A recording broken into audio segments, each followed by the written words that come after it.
Ito Ready, sir. naman po si Butch Bartolome. Butch Bartolome, my sensei, my business mentor.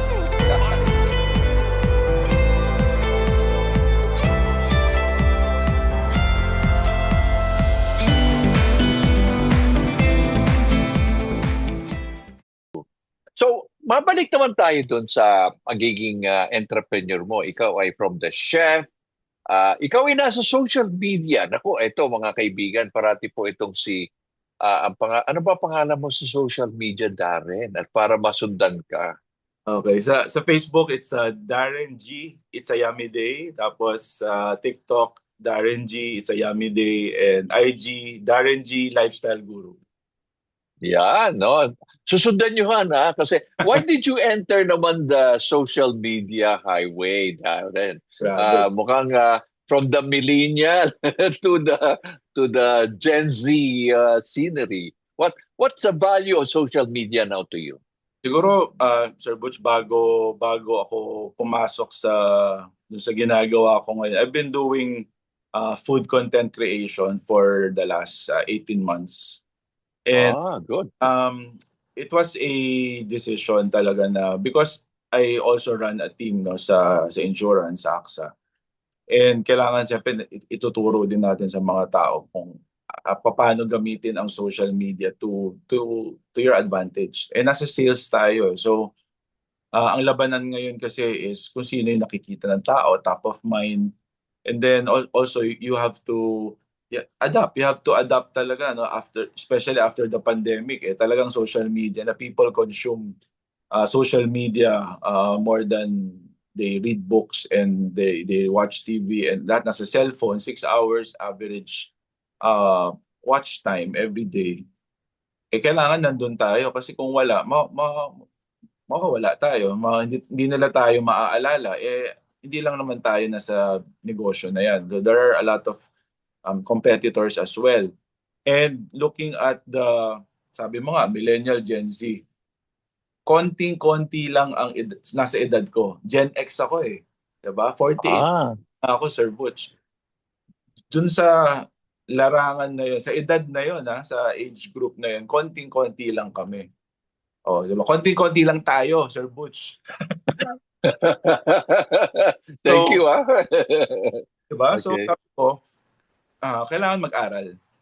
Hindi ako marunong, Sir Butch. Pero wala akong mentor. So I had to... So self-study ito, DIY. Nood lang ng nood, enroll sa mga ino-offer ng mga training, international, meron, local, may nagbayad lang sa training because sanay na ako sa ganung na kung gusto mong matuto and don't wait for free learning lagi. Kung merong paid, bayad tayo. Pero pag natuto naman, iba yung value na ibibigay. Correct. Yeah. So parang pumasok ko yun sa larangan ng social media, which probably if you can recall yourself, establishing or delivering flyers or managing a hardware. Siguro nowadays with social media, it would not be as hard as you experienced before, right? Now, may value na, no? But there are some people who are still, apprehensive about social media. Some people would say, waste of time yan, But for you as an entrepreneur, you as somebody who heads a team in AXA, talagang bang may value ngayon especially for people looking for insurance? For example, for restaurants or service, di ba? Meron tinatawag nating comprehensive general liability insurance, di ba, Darren? Yes, so, yes. So very, very valuable yun, that you're not just providing entertainment, right? You're providing education. Ganun ba? Education. Yes, Sir Butch. Siguro sinabi mo kanina, flyering. It takes courage para mag-flyering because not everyone will get your flyer. Alam naman sa mall, di ba? Mga nasa real estate, pag may nag-aabot, hindi naman... Mahal yun, Mahal yung mga flyering nila. Yung mga leaflets, right? Yes, mga leaflets, di ba? Pero ganun din sa social media. Siyempre, pag hindi ka gusto ng tao, isa-swipe up ka, ganun lang naman yun. So it's the same. But to have that courage, nung bata pa ako, na nakuha ko na yun, hindi na ako mahiya. okay na yan. For me to enter social media, to be a public, kasi na syempre, pag social media, naka-public yung account. Dati private yung account. And for my kids to accept na yung daddy nila napapanood ng mga kaklase nila. Syempre nung umpisa, medyo alam ko nahihiya sila. They were very shy and dad, include me in your video. Don't tag me. Mga ganun. So I understand, no, because syempre ang ano diyan is parang hindi pa nila masyado ma-grasp, maintindihan. But after a few months na nagiging maganda yung ano, sila yung talagang taga-support ko. Sila yung nag-a-advise sa akin ano yung mga contents na dapat gawin. Dapat, Dad, you have to smile more. You have to talk faster. You have to... Marami silang mga input. Pati yung linggo, di ba? Iba na yung linggo, no? Pati yung linggo. Pinag-aralan mo yung linggo. Meron ka rin crash course sa mga anak mo. Meron. The linggo. Yes, sobrang helpful sila talaga because nakita ko na ngayon yung support and na-enjoy na rin nila yung ginagawa ko. So, medyo nahirapan lang ako talaga. 2 years ko siyang pino-push off, hindi ko siya ginagawa. Every time na magvi-video na ako, kakain ako sa restaurant, nahihiya ako bigla. 2 taon ganun, Sir Butch. So, sabi ko, kung hindi ko siya gagawin, kailan ko pa gagawin?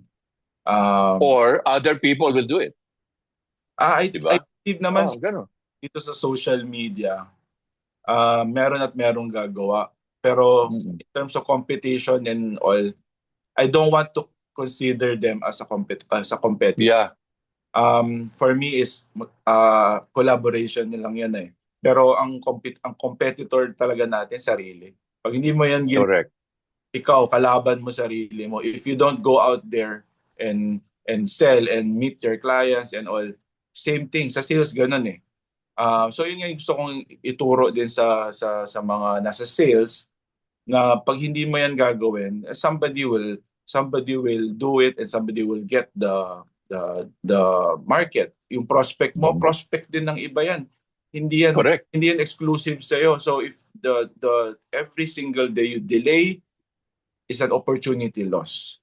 Correct. That's I love it. I love what you said. Every day that is delayed is an opportunity loss. But yung mga I just want siguro one last question that I want to ask of you is ano ba yung CGLI, Comprehensive General Liability? You're into insurance, you're into life and non-life. A lot of people would always say, I'm in business, why should I get insurance for one? Unless it's compulsory by the local government, no? Why bother insurance? That's number one. No?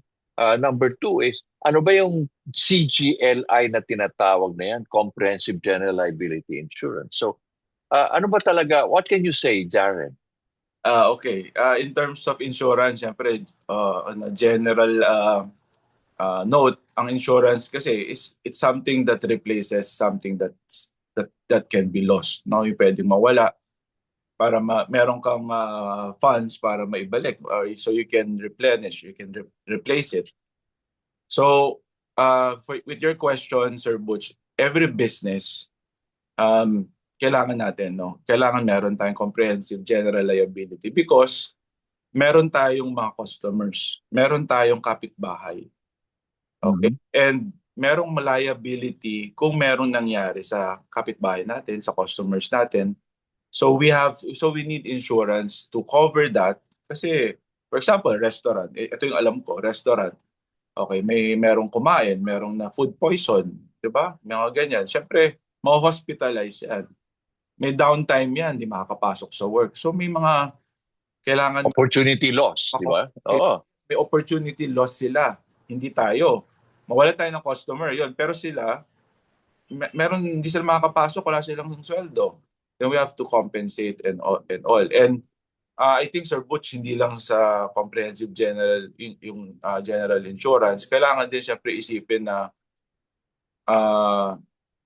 to level up yung mindset ng tao na nandyan ang theft, nandyan ang fire na hindi natin makokontrol. Nasunog yung kapitbahay mo, hindi ikaw yung nasunog. Pero binasa ka ng bumbero kasi to protect your ano, so may nasira. No, may nasira na stocks, inventory nasira. May nasira Mhm. structure. It has to be replaced. Kung ikaw mag-aabono nun, eh mabigat sa financial strain sa business mo yun. So kailangan merong insurance na magbabayad. Ganun lang naman kasimple eh. Dapat nga ito mandatory, dapat ito automatic eh. Hindi na dapat to pinag-iisipan na isipin mo, gastos to. Ito yung gastos na may potential na pwedeng bumalik, pwede kang matulungan in the future. Eh gumagastos nga tayo ng sa mga bagay na walang returns eh. Correct, correct. Oh, walang guarantee, 'di ba? Yung mga ganon, 'di ba? But Guarantee, matuwa lang tayo, nag-spend tayo ng money na walang kwentang bagay minsan, pero more important things na kailangan natin pagkagastusan, minsan yung pa yung sinasantabi natin, 'di ba? So, correct. Nagtitipid ka na sa maling tipid, 'di ba? Parang yeah, ganon. Pero insurance is actually not just property, right? Not only business, but as well as health, right? Meron tayong mga health insurance or yung mga tinatawag nating HMO, yes, 'di yes, ba? sir.